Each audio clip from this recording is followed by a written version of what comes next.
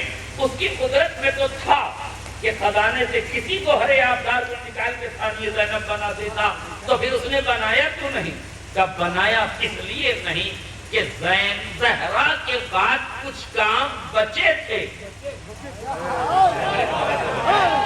زہرا کے بعد کچھ کام بچے تھے جس کی تکمیل کے لیے ثانی زہرا کی ضرورت تھی، مگر زینب نے کچھ چھوڑا ہی نہیں کہ پھر کسی کو ثانی زینب کی ضرورت تھی.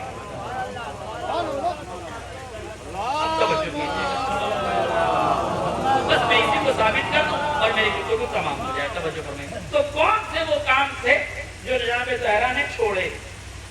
یہ چھوٹ گئے. چھوڑے بھی کہہ سکتے ہیں، چھوٹ گئے بھی کہہ سکتے ہیں. حیات کی تنگی اور حالات کی مجبوری تھی کہ اب اس سے آگے وقت نہیں تھا کہ ان معاملات کو آگے بڑھایا جائے. تو کیا کیا جناب سیدہ نے اور کیا چھوڑا جناب زینب کے لیے جس کے لیے انہیں ثانی زہرا قرار دیا گیا؟ 11 ہجری تک اسلام اپنے پورے آن بان شان و شوکت جاؤ حشم عظمت و کردار کے ساتھ آگے بڑھتا رہا. پیغمبر اسلام کی وحی سے دھلی ہوئی زبان سے نکلے ہوئے کلمات اسلام کی تقدیر بناتے رہے. آیات ربانی کا نزول ہوتا رہا، وحی کے چراغ جلتے رہے. سیرت پیغمبر کے اجالوں میں دستاویزات اسلام بنایا جاتا رہا. اسلام کا سنویدھان، اسلام کے قوانین بنائے جاتے رہے. ان قوانین میں سونے، جاگنے، اٹھنے، بیٹھنے، رہنے، سہنے سب کے احکام موجود تھے. 11 ہجری تک یہ کاروان اسلام بہت آسانی سے دھیرے دھیرے آگے بڑھ رہا تھا. اللہ سے بدلوں تو آسانی سے کہوں، اسلام کیا تھا؟ محمدیت کے پہرے میں آگے بڑھ رہا تھا، علویت کی آغوش میں کھیل رہا تھا، ابو طالب کے دست شفقت سے پروان چڑھ رہا تھا. سیدہ کے آنگن میں اسلام انگلیاں تھام کے حسنین کی آگے بڑھ رہا تھا. عفت کا سایہ تھا، عصمت کا حصار تھا، علم کی مہریں لگی تھی. وہی سے دھلی ہوئی زبان اسلام کے آئین و قوانین کو معین کر رہی تھی.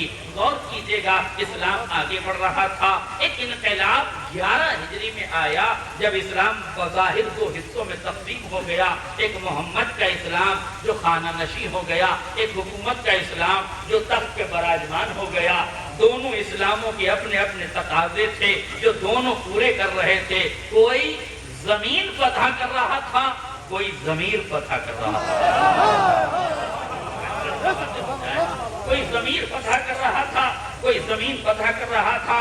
کوئی تلوار کی چمک دکھا کر لوگوں کو مسلمان کر رہا تھا، کوئی کردار کے آئینے میں شخصیتوں کو ڈھال رہا. غور کیجیے گا، 25 برس تک علی خاموش تو تھے مگر حالات میں خاموش نہیں بیٹھے تھے. دنیا کو بتا رہے تھے جب حق غیروں کے پاس چلا جائے، جب وشیش سمودائے کے لوگ ٹارگیٹ کیے جائیں تو علی بتاتے ہیں کہ سیرت کیا ہونا چاہیے، کردار کیا ہونا چاہیے، نظریہ کیا ہونا چاہیے، نظر کیا ہونا چاہیے. کیا تمہیں 11 ہجری کا وہ واقعہ یاد نہیں ہے جب علی اور اولاد علی کو گھر میں بند کر دیا گیا، جب انہیں نظر بند کیا جانے لگا، جب ان کے اعمال پر پہرے بٹھائے جانے لگے، جب وشیش سمودائے کے لوگوں کو مصیبتوں میں گرفتار کیا جانے لگا، اس وقت جو علی کا کردار تھا وہی اس وقت وشیش سمودائے کا کردار ہونا چاہیے.